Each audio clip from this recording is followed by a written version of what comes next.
What's going on, people? Welcome back to the channel. Make sure you like, comment, and subscribe, guys. Please, I'm begging you, please, guys, like, comment, and subscribe to the channel. It helps boost the channel. It helps boost the channel in the algorithm. So yeah, can you please do me the honor of doing that? And yeah, comment on the videos. Comment what you think of the video, what you thought of the game. And yeah, let's get into it. Barcelona absolutely demolishing Newcastle United at the Camp Nou. Of course, on the night, it ended up being 7-2 to Barcelona. Absolute dominant display from Barcelona, showing Newcastle levels. They showed Newcastle absolute levels. And that was a brilliant performance. That was a much better performance compared to what we saw in the first leg. Barcelona were lackluster in the first leg. It was a bad game from Barcelona. Newcastle were the team on top majority of the match. Barcelona just didn't turn up. But in this game, it was another story. Barcelona were on it from the get-go. And fair play to Newcastle for putting up a fight. They made it really difficult. They didn't make it easy, Newcastle. And yeah, fair play, Barcelona. Barcelona eventually in the second half, they absolutely blew them away. They showed them levels. It was a demolition in the second leg. Newcastle just didn't turn up. An absolute capitulation. And goals from Rafinha. Rafinha scored a brace. Lewandowski also scored a brace. Then goals from Fermin Lopez, Marc Bernal, and of course Lamine Yamal, capping off an amazing display at the Camp Nou. And Barcelona advanced to the quarterfinals, where they will face Atletico Madrid. Yes, it's going to be an all-Spanish tie. It's going to be interesting, of course, because of what happened in the Copa del Rey. So hopefully we have a similar tie from the Copa del Rey. Hopefully it's going to be an entertaining clash. But yeah, fair play Barcelona. Barcelona absolutely brilliant. I had a bit of doubts for Barcelona early on in the season because they were a bit hot and cold. And I was really skeptical of Barcelona. I didn't really fancy them that much to go far in the competition. Because I felt as though the high line was just getting worse and worse. Compared to last season, the high line was getting exposed. It was really getting exposed this season. And you saw a lot of teams were exploiting them. Thus, they were conceding a lot of goals. But Barcelona, I can't lie, the high line ain't gonna hold them back. Ain't gonna be a setback for this team. I can't even lie. Because you see that Barcelona attack is gonna carry them very far. It's gonna take them very far. You even saw today, Barcelona conceded 2, but they managed to score 7. You see, this attack is going to take Barcelona far. And you've seen in the big games, Barcelona, even compared to last season, of course, they were conceding goals, but they were scoring goals. They just scored a lot of goals. So yeah, the attack is very strong, and it's going to take them very far. But yeah, Lamine Yamal, I'm running out of things to say about this guy. This guy is a special talent. Wow. And he was at the heart of most of Barcelona's goals today, especially the first goal. Oh my, did you see the way he put Malik Chow on the floor? Wow. The turn to put Malik Chow on the floor and to set up Rafinha. Was he the one? Now, I don't think it was him, but the way he was at the heart of the first goal. Let me just say he was at the heart of the first goal. Absolutely brilliant from Lamine Yamal. And of course, Rafinha scored the first goal. Barcelona, what I've noticed, Barcelona start off games very strong. And they started off the game strong today. Once again. And Newcastle United, most teams, when you start off games strong, they probably crumble, but Newcastle didn't let that bother them. Of course, Lamine Yamal at the heart of the first goal. Lamine Yamal, even for the second goal and for the third goal, the second goal, of course, the ball carrying ability to go past Luis Hall and Joelinton. Of course, Joelinton ended up taking the foul and getting a yellow card early on. Then Barcelona eventually scored from a set piece. Even the third goal, all the goals from the first half, Lamine Yamal was at the heart of it. Even the third goal, that Trivela pass to Fermin. Fermin tried to set up Rafinha, ended up drawing a penalty. And Lamine Yamal ended up scoring the penalty. And Lamine Yamal, special player. This guy, I'm running out of things to say for this guy. This guy is just too good. He's a cheat code. And in my opinion, he's the best player in the world. No doubt about it. One thing about Lamine Yamal, I feel as though there's a bit of inconsistency in his game.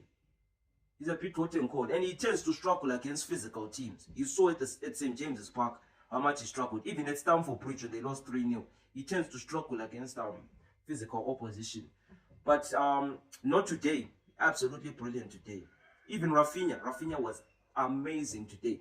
One thing about Rafinha is Rafinha turning to a bit of a like Ronaldo profile, where he's becoming more and more of a finisher. Like Ronaldo in at Real Madrid. Ronaldo at Real Madrid, he eventually transformed himself more so to be a finisher. Is that something that's happening with Rafinha? Let me know in the comments what you think. But yeah, fair play. Rafinha eventually got the praise. But of course, Newcastle United, they didn't let that bother them. They made it very, very difficult, particularly in the first half. The left-hand side was at the heart of all the goals that Newcastle United scored. Of course, Lewis Hall, I think it was Lewis Hall. Lewis Hall setting up Anthony Elanga for the equalizer, making it 1-1. And of course, the second goal, once again, Harvey Barnes and Lewis Hall capitalizing from Lamine Yamal's backheel pass and leveling the tie once again, making it to Anthony Elanga once again. And Anthony Elanga over both legs, he was good over both legs. So yeah, fair play to him. He's really struggled this season. I heard the commentator saying it was his second goal for Newcastle this season.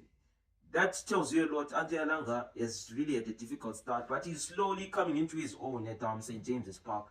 There's been an improvement in his performances. Let me just say that. But of course, the second half, a demolition for Barcelona. Newcastle didn't turn up whatsoever. And one thing about Newcastle, their defense was lackluster today. They conceded way too many easy goals today.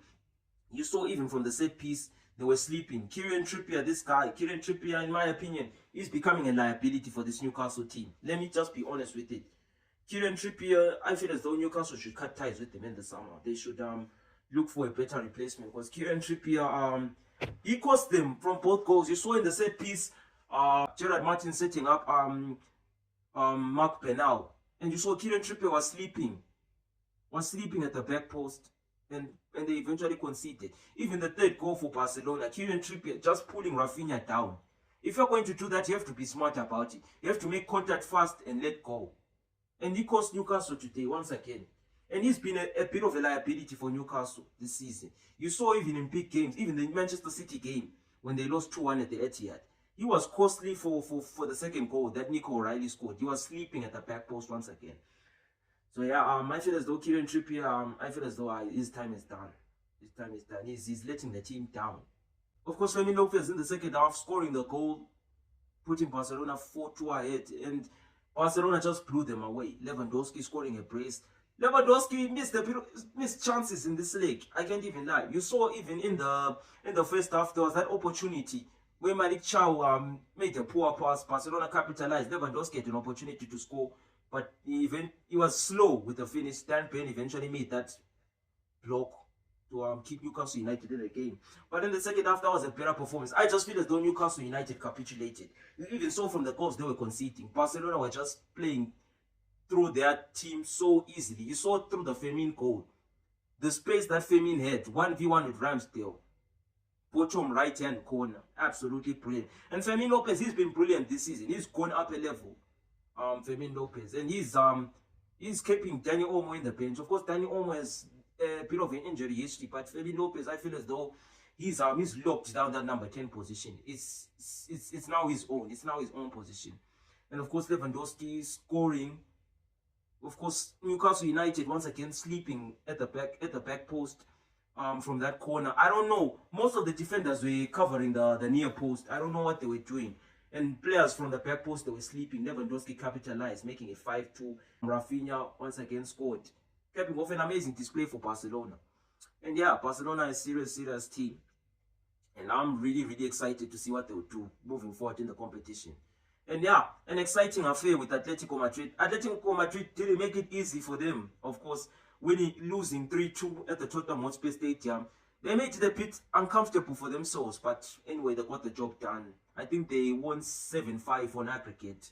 And yeah, the first leg was just finished the tie for Tottenham Hotspur. But yeah, Barcelona absolutely brilliant.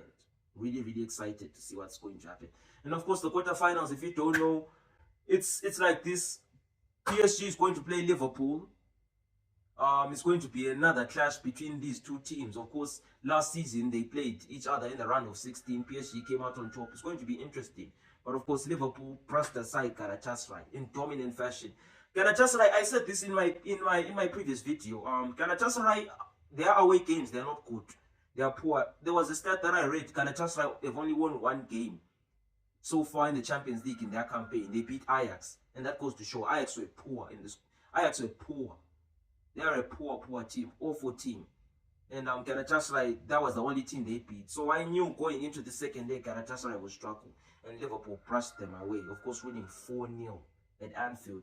And of course, yeah, they'll meet PSG. And in other situations, Bayern Munich playing Real Madrid. So it's going to be an interesting time. Of course, Real Madrid defeating Manchester City in the round of 16, 5-1 in aggregate, if I'm not mistaken. And Bayern just, it was a demolition against Atalanta, 10-1 aggregate. 10-2, it was 10-2 aggregate. Harry Kane, the second goal he scored against Atalanta, absolutely brilliant, I can't even lie. So it's going to be an interesting tie. And of course, the Barcelona Atletico one, all Spanish tie, and Arsenal is going to play Sporting Lisbon. So yeah, that's going to be the quarterfinal tie. And I think it's going to happen in April. I think the 7th of April. So yeah, it's going to be a really interesting time. But anyway, guys, hopefully you guys enjoyed the video. Make sure you like, comment, and subscribe to the channel. Please do me the honor of doing that. It helps grow the channel, and it helps push the channel in the algorithm. So just do me the honor of doing that. But anyway, hopefully you guys have a good day. Anyway, I'm out.